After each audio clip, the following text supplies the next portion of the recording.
अपने पास हिंदू धर्म में भगवाना बहुत बढ़ते जा रहे हैं।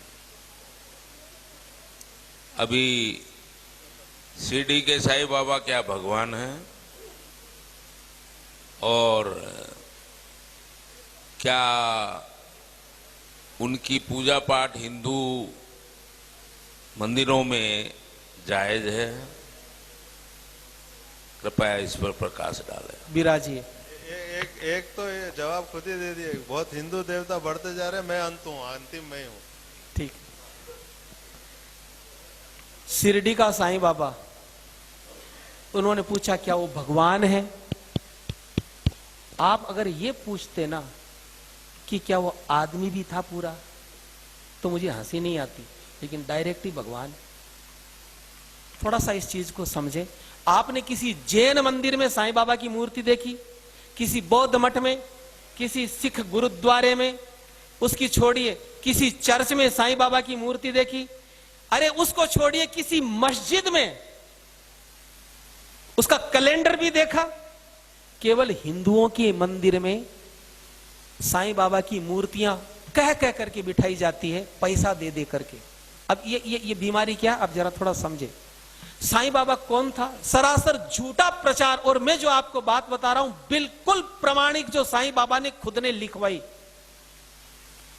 उनका चेला था गोविंद रघुनाथ राव दाभोलकर, जिसको वो हेमा पंडित बोलते थे। वो सेवा में रहता था, पढ़ा लिखा था। उसको कह करके बाबा ने अपनी जीवनी लिखवाई, पूरी पुस्तक लिखवाई, जिसका नाम है साईं सच्चरित्र, जिसको शिरडी साईं संस्थान ने प्रकाशित किया।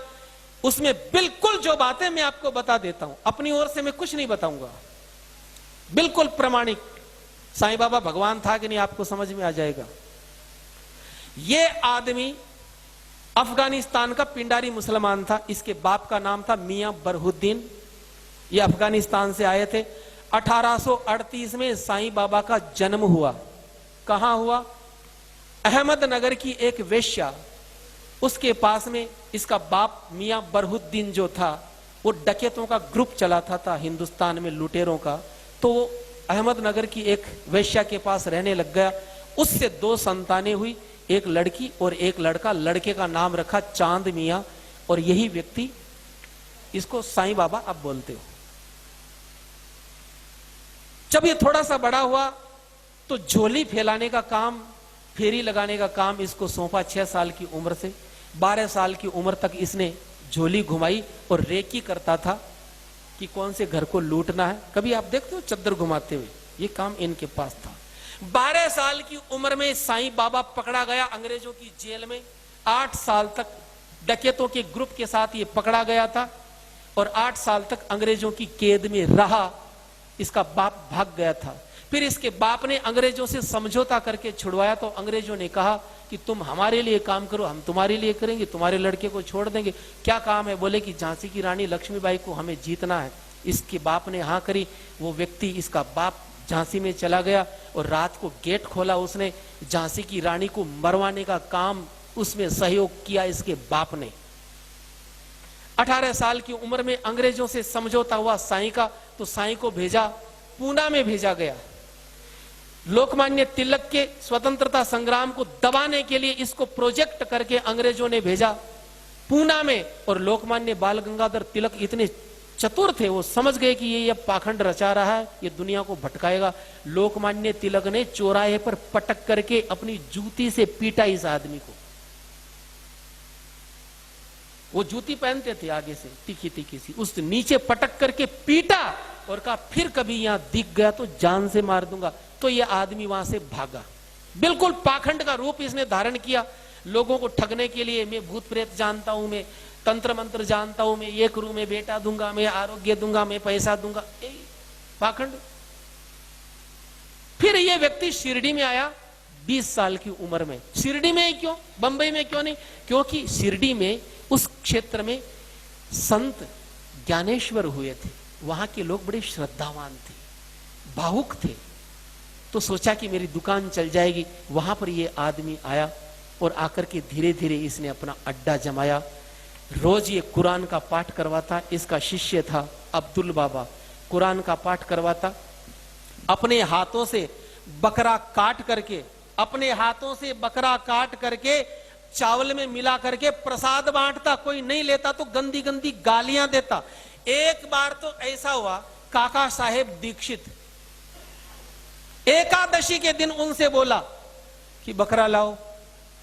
उन्होंने कहा मैं तो ब्राह्मण हूं, तो गालियां दी, जबरदस्ती मंगवाया और बना करके उसका ब्राह्मण धर्म भ्रष्ट किया। उसको भी बोले खा। एक बार तो ऐसा हुआ, शिरडी में हैजा फैल गया, तो वहां के पंचों ने कहा कि ऐसा करो कि कोई जीव हिंसा मत करना ताकि हैजा कंट्रोल में आ जाए।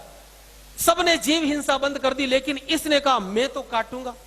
बकरा अपने हाथों से काटता, काट करके चावल में मिला करके सबको प्रसाद बांटता। बोले मैं तो मुसलमान हूं। ये आदमी महीनों महीनों नहाता नहीं था, संडास जाने का डिब्बा, उसी से ये आदमी पानी पीता, चिलम पीता था। सन 1887 में इसको दमे की बीमारी हुई चिलम की वजह से।